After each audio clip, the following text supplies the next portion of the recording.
Oremos. Padre, estamos muy agradecidos de poder reunirnos con personas de la misma fe preciosa. Hay tantos países en el mundo hoy en día donde esto simplemente no es posible, donde están siendo perseguidos y cazados solo por reunirse, solo por tener una Biblia. Y aquí estamos, Señor, en este país donde podemos reunirnos libremente, podemos adorar libremente, podemos tener acceso a tu palabra. Estamos muy agradecidos, no damos eso por sentado. Oramos por la iglesia que está siendo perseguida en todo el mundo hoy en día. Nuestros hermanos y hermanas que están soportando una persecución brutal a causa de su fe, Señor, bendícelos.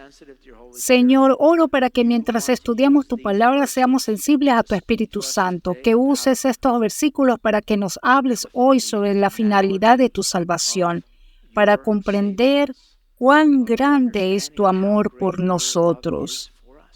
Así que pido, Señor, que realmente te escuchemos esta mañana mientras nos hablas a través de tu Espíritu Santo en nuestros corazones. Oramos por el Ministerio de Niños de al lado. Padre, bendice esas pequeñas vidas. Señor, lo que está pasando hoy en Oregón podría pasar aquí en 10 años. Esos niños pequeños necesitan estar muy preparados para el mundo en el que van a entrar. Así que, Señor, dales corazones que realmente comprendan tu amor por ellos y de esa manera ellos estén decididos a seguirte todos los días de su vida. Y pedimos esto en el nombre de Jesús y todo el pueblo de Dios dice amén. Estamos en el libro de Juan. Si necesitas una Biblia, levanta la mano, te encontrarán una y te la traerán. Juan capítulo 6. El título del mensaje es ¿hay alguna excepción para la afirmación no te rechazaré? ¿Cuántas personas aquí desearían poder volar como un ave? ¿Cuántas personas piensan que sería genial? Yo también. ¿Sabes por qué Peter Pan siempre estaba volando? Porque vivía en Neverland. No hay tierra. Ok. Bueno, está bien, encaja. Sí, la palabra no existe. No. Colin describe la definición de no en inglés como en ninguna ocasión, nunca, en ninguna circunstancia, en absoluto. Y aunque no es ciertamente una palabra negativa, hoy vamos a ver que Dios usa esta palabra para darnos una seguridad increíble a través de esta palabra no. La semana pasada, Miles hizo un trabajo fenomenal enseñando sobre la alimentación de los 5,000 hombres y hemos dicho antes que con mujeres y niños podría haber sido una alimentación de unos 30 a 40,000. Fue increíble. Vimos que mientras la luz del día se ponía, la fiesta se desvanecía en ese escenario. Los discípulos que vimos la semana pasada bajaban a la orilla del mar de Galilea y se subían a un bote y esperaban a Jesús. Pero Jesús no se presenta. Así que retomamos nuestra historia esta mañana al otro lado del mar de Galilea, donde los discípulos se habían subido y habían desembarcado y donde Jesús caminó sobre el agua para llegar al mismo lugar. Miles citó Juan 6:19 esta última semana. Habían remado unos 5 o 6 kilómetros cuando de pronto vieron a Jesús caminando sobre el agua en dirección a la barca. Estaban aterrados. Así que estaban al otro lado del mar de Galilea y ahora retomamos nuestra lección de hoy al otro lado, a la mañana siguiente. Juan 6:22. Al día siguiente, la multitud que se había quedado en la otra orilla del lago se dio cuenta de que los discípulos habían tomado la única barca y que Jesús no había ido con ellos. Varias barcas de Tiberias arribaron cerca del lugar donde el Señor había bendecido el pan y la gente había comido. Cuando la multitud vio que ni Jesús ni sus discípulos estaban allí, subieron a las barcas y cruzaron el lago hasta Capernaum para ir en busca de Jesús. Lo encontraron al otro lado del lago y le preguntaron, Rabí, ¿cuándo llegaste acá? Ahora, no pierdas este punto. A la gente podría haberle importado nada a los discípulos ni dónde estaban. Todo lo que la multitud sabía es que la noche anterior los discípulos habían dejado atrás a Jesús, por lo que algunas personas subieron a los botes para ir a donde los discípulos habían dejado atrás a Jesús, sabiendo que aún estaba allí porque no iba con los discípulos, pero Él no estaba allí. Así que se subieron a sus botes y luego fueron a Capernaum y lo encontraron allí con los discípulos, sin saber cómo había podido llegar ahí. Entonces la multitud se confunde y por eso preguntan en el versículo 25, dijeron, Rabino, ¿cuándo llegaste acá? Algunos dicen, ¿cómo llegaste acá? ¿Cómo llegaste aquí? Y en un momento más vas a ver que Jesús nunca contestó esta pregunta. La forma en que Jesús llegó allí fue cruzando el agua a pie y luego se subió a la barca. En lugar de responder a su pregunta, Jesús les hace una pregunta con un ¿por qué? ¿Sabes? Me encantan las preguntas con ¿por qué? ¿Por qué? Bueno, ya sabes, las otras preguntas qué, dónde, cuándo, todas esas son preguntas mecánicas. Pero si alguna vez quieres una conversación energizante y estimulante, aprende a hacer preguntas con por qué, porque son filosóficas. Y la respuesta de Jesús es una respuesta a su pregunta filosófica tácita para ellos. Olvida cómo llegué aquí. Y dijo, ¿por qué están aquí? ¿Por qué me han seguido? Jesús entonces responde a esa pregunta implícita, tácita, diciendo en el versículo 26. Jesús les contestó, les digo la verdad, ustedes quieren estar conmigo porque les di de comer, no porque hayan entendido las señales milagrosas. No se preocupen tanto por las cosas que se echan a perder, tal como la comida. Pongan su energía en busca de la vida eterna que puede darles el Hijo del Hombre, pues Dios Padre me ha dado su sello de aprobación. Jesús llama a las cosas por su nombre. Él dice, ¿quieres estar conmigo solo para obtener más comida? De eso se trata. Es por eso que me siguen. Incrustada en su declaración está esta idea, que son tan carnales que no pueden ver más allá del milagro, al hacedor de milagros. Al hacedor de milagros que quisiera darte mucho más que solo pan. Incluso vida eterna, incluso vida abundante mientras esperas la vida eterna. Pero ellos quieren un rey. Según el capítulo 6, 14 al 15, que dice, la gente al ver la señal milagrosa que Jesús había hecho, exclamó, no hay duda de que es el profeta que esperábamos. Cuando Jesús vio que estaban dispuestos a hacerlo rey a la fuerza, se escabulló hacia las colinas él solo. ¿Ves? Ellos quieren un rey que les dé cosas materiales, que los alimente. Él quiere ser su salvador. Ellos quieren comida. ¿Sabes? Es como cuando una mujer joven que quiere un anillo de compromiso y en cuanto lo obtiene, lo guarda bajo la llave en una bóveda especial y le dice al novio que quiere otro anillo para el siguiente día. A lo que el joven le dice, escucha cariño, ese anillo es solo un símbolo de mi amor por ti y mi compromiso de atesorarte y cuidarte el resto de tu vida. Y ella le responde que realmente no le importa todo eso, que solo quiere que le siga trayendo anillos. Él le dice, mira, el anillo es un símbolo, es solo un símbolo, no es en sí el compromiso. Qué tonto es enfocarse solo en el símbolo. Es como llevar a un niño de 6 años a Disney World, darle un pase de una semana y en cambio pasa toda la semana acampando afuera junto al letrero de entrada al parque y nunca entra. ¿En serio? ¿En serio? ¿Va a pasar toda la semana junto al letrero y nunca disfrutar de la alegría de lo que hay dentro del parque? ¿En serio? Barclay llama a esto la búsqueda equivocada. Isaías 55:2 habla de esto. ¿Por qué gastáis el dinero en lo que no es pan y vuestro trabajo en lo que no sacia? Oídme atentamente y comed del bien, y se deleitará vuestra alma con grosura. Verás, estas personas, y hay algunas hoy, que solo quieren la bendición material que pueden obtener de Dios, no su relación con Él que proporciona todas y cada una de las bendiciones. Quieren comida o de lo contrario. Dicen que por tu propia elección harás de Dios uno de estos tres señores en tu vida. Solo uno de los tres. ¿Puedes poner la siguiente foto, por favor? Creo que está en las opciones. ¿Hay una próxima? Esa es buena. Decía que harás de Dios uno de tres señores. O es tu señor de la guerra y luchas contra él, o es tu casero que te cuida, que te da pan. ¿Te imaginas a Dios como un Papá Noel en el sótano de Macy's, donde bajas por la tarde y le dices, oye, quiero que recojas estas cosas, es mejor que esté listo a las 3 en punto? ¿Tu casero o es tu Señor? ¿Quién es Jesús para ti? Porque Él es uno de esos tres. Escucha el versículo 27.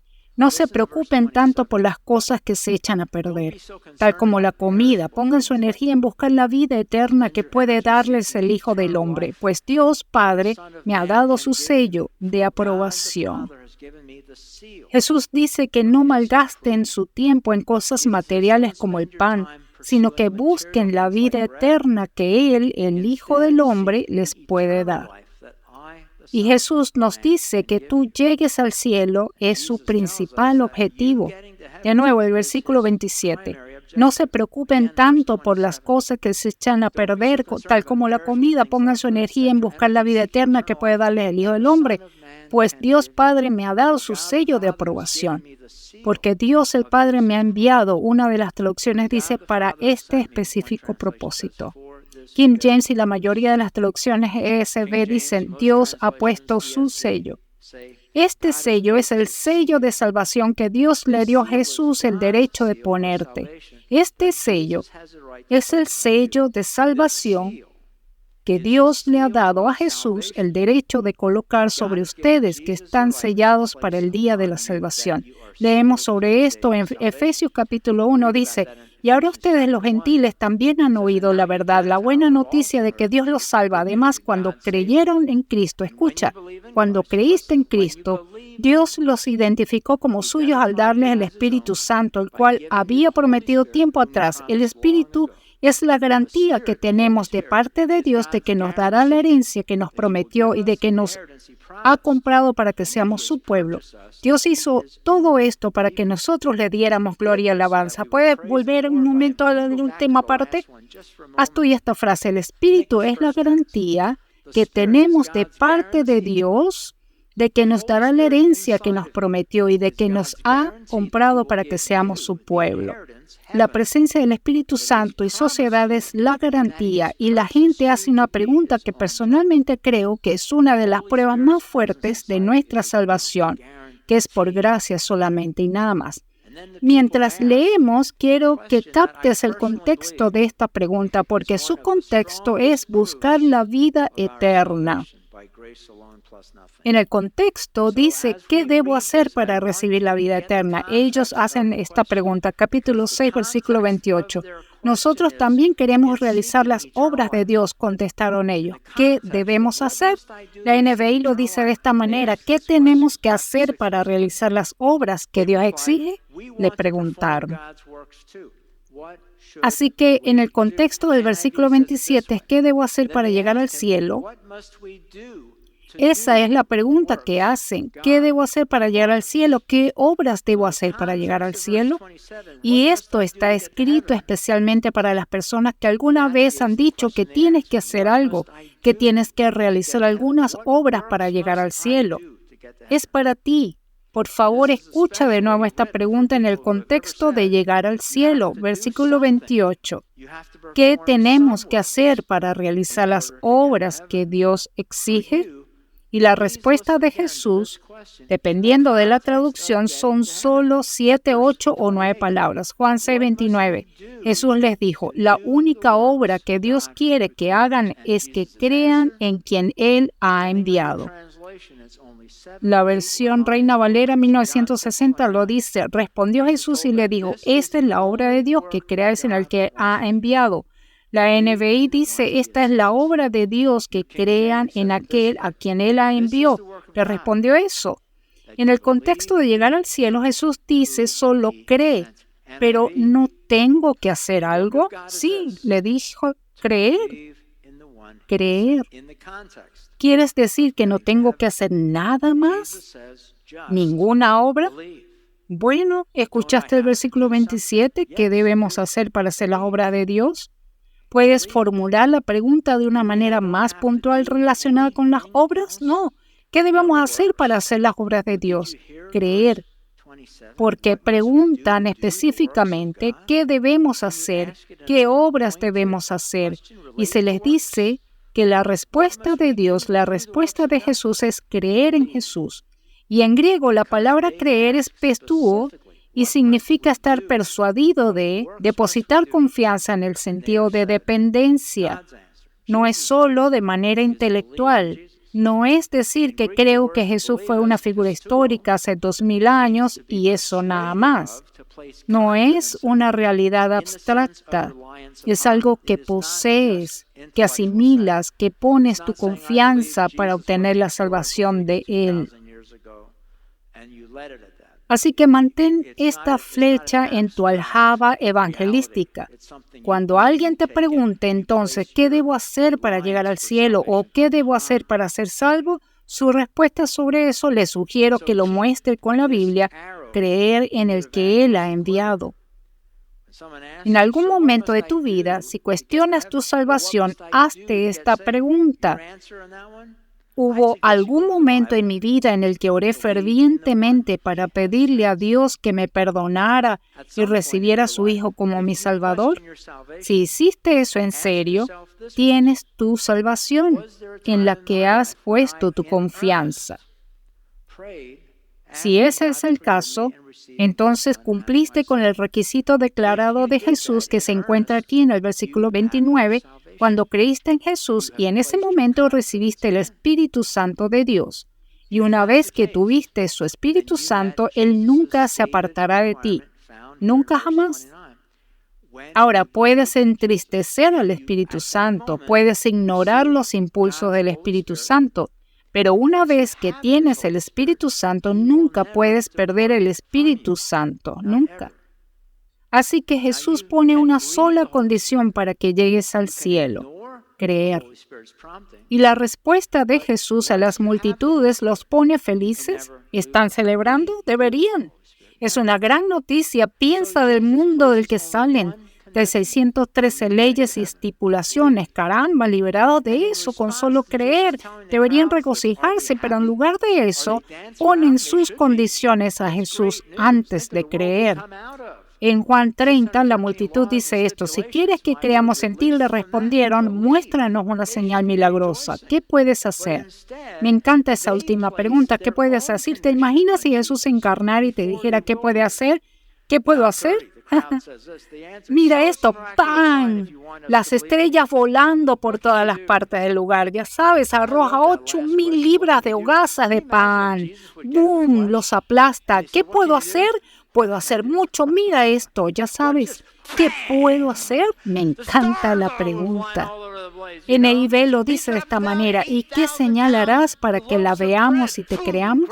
¿Qué puedes hacer? Insistieron ellos. Ahora, estas 4 palabras, ¿qué harás por nosotros?, deja que resuenen en tu cerebro mientras leemos los siguientes 4 versículos. Jesús, ¿qué harás por nosotros? ¿Qué harás por nosotros? ¿Qué harás por nosotros? Si quieres que creamos en ti, le respondieron, muéstranos una señal milagrosa. ¿Qué puedes hacer?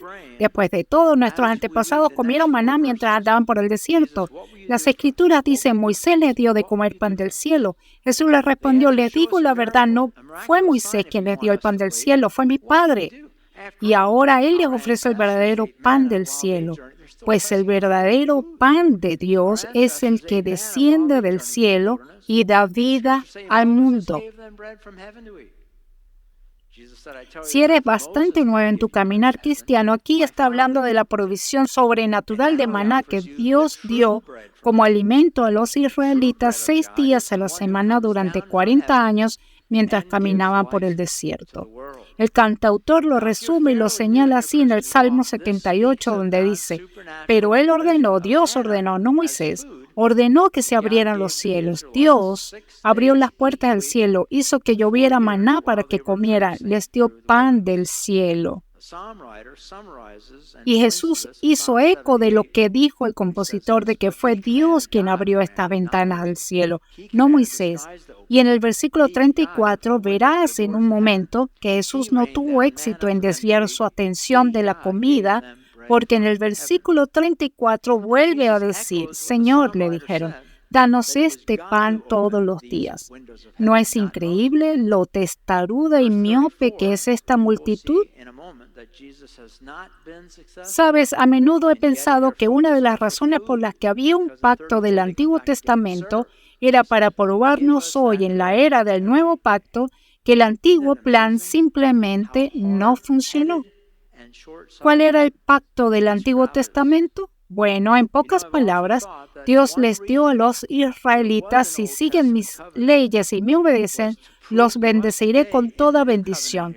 Los protegeré en todos los sentidos, les proveeré en todos los sentidos, pelearé sus batallas simplemente si me obedeces.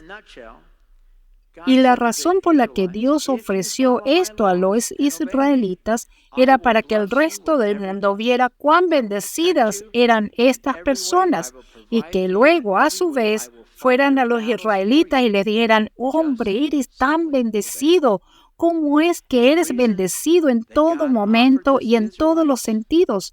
Y Dios quería que los judíos pudieran decir es porque seguimos y obedecemos a Jehová como nuestro Dios. Isaías 42:21 lo enfatiza así: debido a que el Señor es justo, Él ha exaltado su ley gloriosa. Fue para señalar a la gente que Dios era glorioso, pero no funcionó. ¿Por qué? Porque no hicieron lo que se les ordenó hacer. Ellos no obedecieron. Y así el versículo siguiente nos expresa el resultado de, en vez de obedecer, desobedecieron. Pero a su pueblo lo han robado y saqueado, los han esclavizado, metido en prisión y atrapados. Es blanco fácil para cualquiera y no tiene a nadie que los proteja, a nadie que lo lleve de regreso a casa. Como ven, cuando Jesús vino a la tierra, este era el triste estado en el que vivía Israel. Y entonces Dios vino con un nuevo plan. Jesús es el nombre de ese plan, un plan para salvarlos a ellos, a nosotros, por gracia. Jeremías 31 dijo, no será un pacto como el que hice con sus antepasados el día en que los tomé de la mano y los saqué de Egipto, ya que ellos lo quebrantaron a pesar de que yo era su esposo, afirma el Señor. Este es el pacto que después de aquel tiempo haré con el pueblo de Israel, afirma el Señor, bajo el que estamos, el nuevo pacto. Pondré mi ley en su mente y la escribiré en su corazón. Yo seré su Dios y ellos serán mi pueblo. Ya no tendrá nadie que enseñar a su prójimo ni dirá nadie a su hermano. Conoce al Señor porque todos, desde el más pequeño hasta el más grande, me conocerán, afirma el Señor. Yo les perdonaré su iniquidad y nunca más me acordaré de sus pecados. Así que ahora, en nuestro capítulo de hoy, en el versículo 35, Jesús explica que este nuevo pacto que tiene ahora está en vigor. Jesús les respondió, yo soy el pan de vida. El que viene a mí nunca volverá a tener hambre. El que cree en mí no tendrá sed jamás. Pero ustedes no han creído en mí, a pesar de que me han visto. Sin embargo, los que el Padre me ha dado vendrán a mí y jamás los rechazaré. Pues he descendido del cielo para hacer la voluntad de Dios, quien me envió, no para hacer mi propia voluntad. Y la voluntad de Dios es que yo no pierda ni a uno solo de todos los que Él me dio, sino que los resucite en el día final. Pues la voluntad de mi Padre es que todos los que vean a su Hijo y crean en Él tengan vida eterna, y yo los resucitaré en el día final. Él dice que nadie que venga a Jesús volverá a tener hambre. Es interesante que la palabra hambre, el diccionario la define como un antojo o necesidad urgente de comida, una sensación de inquietud causada por la falta de alimentos o un estado de debilidad provocada por la falta de alimentos. Y esto es exactamente lo que la multitud de pie frente a Jesús percibe como hambre física, ansias y necesidad urgente de comida. Pero Jesús percibe algo diferente. Les dice su verdadera ansia, su verdadera necesidad urgente no es por comida, sino por mí. La sensación incómoda que tienes en la boca del estómago no es tu cuerpo clamando por comida, es tu alma clamando por mí. Es anhelo, es la necesidad urgente y muy real que tienes por mí. En el versículo 35 Jesús promete, escucha, Él cita, el que viene a mí nunca volverá a tener hambre, el que cree en mí no tendrá sed jamás. Y luego en el versículo 37 Jesús hace una promesa muy fuerte a los que creen en Él. Esta promesa se aplica a ti si has confiado en Cristo, esto se aplica a ti. Los que el Padre me ha dado vendrán a mí y jamás los rechazaré. La Reina Valera 1960 dice, todo lo que el Padre me da vendrá a mí y al que a mí viene no le echo fuera. ¿Cuál es la palabra?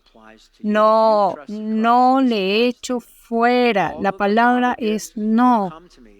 Es tan significativa que Dios nos hace esta promesa usando el negativo absoluto no.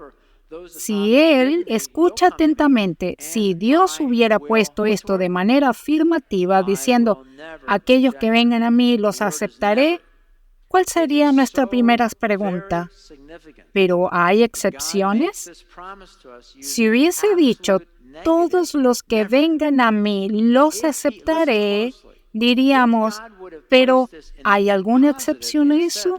Así es como reaccionaríamos a eso. Pero Jesús, al ponerlo en negativo, al usar la palabra no concede excepciones. La misma forma negativa, absoluta, asegurada, se encuentra en el capítulo 10, versículo 28, donde dice, yo les doy vida eterna y no perecerán jamás, ni nadie les arrebatará de mi mano. Y de nuevo, esa misma promesa absolutamente negativa continúa en nuestro próximo versículo esta mañana, en el 39. Y esta es la voluntad del que me envió, que yo no pierda nada de lo que Él me ha dado, sino que lo resucite en el día final. New Living lo dice así. Y esta es la voluntad de Dios, que no pierda ni uno solo de todo lo que me ha dado, sino que lo levante al cielo en el día postrero. En caso de que necesite aún más seguridad, el siguiente verso agrega esto. Pues la voluntad de mi Padre es que todos los que vean a su Hijo y crean en Él tengan vida eterna, y yo los resucitaré en el día final. Aquí nuevamente vemos la única condición de Dios, la única condición necesaria para la salvación. Todo el que vea a su Hijo y crea en Él tendrá vida eterna y lo resucitaré, lo levantaré en el día final. Esas son promesas increíbles, increíbles. Entonces, ¿cómo se aplica la lección de hoy para mí? Bueno, para las personas que cuestionan la salvación de los demás diciendo que no tienen fruto en su vida, pues entonces, ¿qué fruto tuvo el ladrón salvado en la cruz? Él creyó y fue adecuado. Ahora, ¿debemos tener fruto? Por supuesto. ¿Hay beneficios en tener fruto? Por supuesto. ¿Hay maldiciones causadas por la desobediencia? Por supuesto. La gente me dirá entonces, ¿qué quiere decir? ¿Que una vez que soy salvo puedo hacer lo que quiera y salirme con la mía? Y yo le digo que nunca te saldrás con la tuya del pecado. Siempre hay consecuencias del pecado, siempre. ¿Sabes? Pienso en el rey David, su pecado con Betsabé. Después de que pecó, una parte completa de lo que Dios había planeado para David terminó. Nunca se iba a realizar. Es trágico lo que sucedió. Y lo mismo es cierto con nosotros. Ya sabes, si lo piensas, cuando pecamos, una vez que somos salvos, si pecamos, Dios no se enoja por nuestro pecado. Cuando aceptas a Cristo como tu Salvador, toda su ira por tu pecado fue puesta sobre Jesús en la cruz. Fue todo pagado allí. Toda esa ira por tu pecado que merecías, que yo merecía, fue puesta sobre Jesús en la cruz. Por lo tanto, no hay ira para los que están en Cristo, ya no hay ira. Entonces, cuando pecamos, una vez que somos salvos, lo que pasa es que Él está herido. Él está herido por lo que ese pecado nos va a costar, como le sucedió a David. Cuando pecó con Betsabé, el corazón de Dios se quebró porque sabía lo que le iba a costar eso. La rebelión en los suyos, lo vio todo. Así que ilustro con este ejemplo. Digamos que tienes la capacidad de mirar a través de las paredes y ves a través de la pared de un edificio donde está tu hijo de 14 años está en una fiesta y alguien le ofrece cocaína. Y lo ves bajar la cabeza para meterse en una línea de cocaína y piensas, oh, no, no hagas eso. Ahora escucha, tu primer pensamiento no es con ira, es con miedo, es con preocupación. Es preocupación, no hagas eso. No sabes lo que te va a costar eso. Esto va a desencadenar una cascada de dificultades y confusión. Esto te va a atormentar por el resto de tu vida. No hagas eso. Y no es con ira. Y es lo mismo cuando pecamos. La única diferencia es que cuando pecamos, Dios sabe exactamente lo que nos va a costar ese pecado. Cuando David pecó, él sabía exactamente lo que le iba a costar. Cuando ese chico toma esa línea de coca, Dios sabe exactamente lo que le va a costar. Dios dice, ¿por qué estás haciendo esto? Puedo ver que nunca vas a conocer a la chica con la que querías casarte, nunca vas a tener los hijos que yo quería que tuvieras y nunca vas a cumplir con el ministerio que planifiqué para usted y para ellos. Está eliminado. Debido al pecado, nunca podrás hacer esto allí, ser aquello. Él conoce los detalles de eso. ¿No crees que hay dolor en eso? Cuando Él tenía el plan para nuestras vidas trazado antes de que naciéramos y eludimos eso siguiendo nuestro propio camino, hay mucho dolor de Dios en eso. Y hay consecuencias que se pagan para que nadie se salga con la suya. Siempre hay un precio. Pero Dios no se enoja una vez más que somos salvos. Él pone todo eso en la cruz. Nunca lo olvides, que es dolor por nuestro pecado. Entonces, lo que Jesús dijo en estos dichos, en estos versículos esta mañana es, ¿qué exige Él que hagamos para ser salvos? Creer. Ahora, si no te gusta esta respuesta, me gustaría que consideres esta analogía. He usado esto antes, algunos de ustedes son nuevos. Digamos que Dios decide envolver toda la tierra. Él dice, terminé. Ahora vamos a pedir cuenta de todo esto. Ahora bien, no es así como se hace, pero solo compláceme, quédate con mi analogía. Y Él decide alinear a todas las personas en dos filas. Cada persona que está viva sobre la faz de la tierra las alinea a todas en dos filas. Y una de todas las personas que nunca han orado para recibir a Jesús, nunca han creído en Cristo, los pone a todos en una fila. Y luego en la otra son para todas las personas que han recibido a Cristo en algún momento de sus vidas. Y los pone a todos en una fila, pero alinea a los que se portan mejor al frente, a los que se portan peor atrás, los más obedientes al frente, los más pecadores atrás. Todos ellos oraron para recibir a Jesús.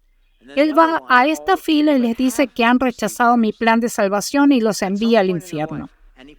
Luego viene a esta fila y empieza con los del frente y comienza a descender por la fila. Recuerda que están alineados de los que mejor se portaron hasta los peores, de los que menos pecaron hasta los que más. Él comienza con la primera persona, al cielo, salvo, al cielo, al cielo, cielo, al cielo, al cielo, al cielo, al cielo, al cielo, al cielo, al cielo, al cielo. Va un par más. 100 años, 1000 años, al cielo, al cielo, al cielo, al cielo, al cielo, al cielo, al cielo, al infierno, infierno, infierno. El primero se enfada y dice, wow, wow, wow, wow, wow. Jesús, ¿puedes volver aquí? Por favor, por favor. Tengo una pregunta. Te he estado escuchando durante unos 600 años y todos los que tengo delante van al cielo, ¿verdad? Sí, así es, hijo. Yo soy el primero que se fue al infierno y todos después de mí van al infierno. Así es, hijo. Y estamos alineados en base a la cantidad de pecado que hemos cometido. Así es. Bueno, realmente debo estar bastante cerca de este tipo frente a mí que va al cielo. ¿Cuánto peor fui yo que él? Bueno, verás, cuando tenías 14 años le mentiste a tu madre 648 veces. Él le mintió a su madre 647 veces. Y ese hombre diría, ¿quieres decir que me voy al infierno? Esa es una gran diferencia entre el cielo y el infierno. Me iría al infierno porque le mentí a mi madre una vez más cuando tenía 14 años. Y Jesús tendría que decir, sí, sé que es algo difícil, pero tenía que trazar una línea en alguna parte. Y aquí está el problema con eso. Si vives en este mundo, entonces has dibujado una línea en algún lugar de tu propia mente. Miras a la gente y dices, oh, no creo que esa persona llegue al cielo. Mira lo que hizo. Eso no es muy bonito, amigos. Eso no es muy bonito. ¿Y sabes qué? ¿Sabes dónde se basa esa línea? Nunca he visto a personas juzgar a los demás más que lo que se juzgan a sí mismas. Si eres duro contigo mismo, eres duro con los demás. Si eres aliviado con los demás, lo serás contigo. Por lo que la mayoría de la gente dibujaría la línea donde están. Estoy bien, alguien está por debajo de mí, pues no van a llegar. La gente es mejor que yo, por supuesto que van a llegar allí, pero hay una línea en alguna parte. Pero ya ves, no hay línea. Bueno, sí hay una línea. ¿Sabes cuál es la línea? Creer en el que Él envió, creer en el que Él ha enviado. Y de hecho, ese amor incondicional, escuchen amigos, ese amor incondicional es el mayor motivador que existe para vivir una vida obediente a Cristo. No hay mayor motivador que su inmerecido amor. Inmerecido por nosotros, funciona de esa manera. Porque si Él te hace pensar que te ha rechazado por tu pecado, te alejas de Él. ¿Cómo ayuda eso a alguien? No te ayuda, no ayuda a Dios. Es así de simple. Entonces hay una línea. ¿Crees en el que ha enviado? Concluyamos en oración. Padre, te damos gracias por la verdad de tu palabra. Te damos gracias por la confianza que tenemos en nuestra salvación, no por nada que hayamos hecho nosotros, sino por lo que ha hecho Jesús. Y si estás aquí esta mañana y nunca has orado para recibir a Cristo, oro, suplico, imploro que entregues tu vida a Cristo, que hagas lo que Jesús dijo esta mañana. ¿Qué debo hacer para hacer las obras de Dios? Esta es la obra de Dios, que creas en el que Él ha enviado. Si quieres hacer eso, te animo a hacer esta oración ahora mismo. Señor Jesús, te acepto como mi Señor y Salvador. Creo en el que Dios ha enviado. Y pongo mi confianza en tu trabajo terminado en esa cruz, como paga por mis pecados y comprando mi perdón. Gracias, Jesús. Ahora, Señor, ayúdame a vivir una vida que te honra y pido esto en el nombre de Jesús. Y todo el pueblo de Dios dice, amén. Por favor, pónganse de pie para la canción final y que Dios los bendiga a todos y cada uno de ustedes.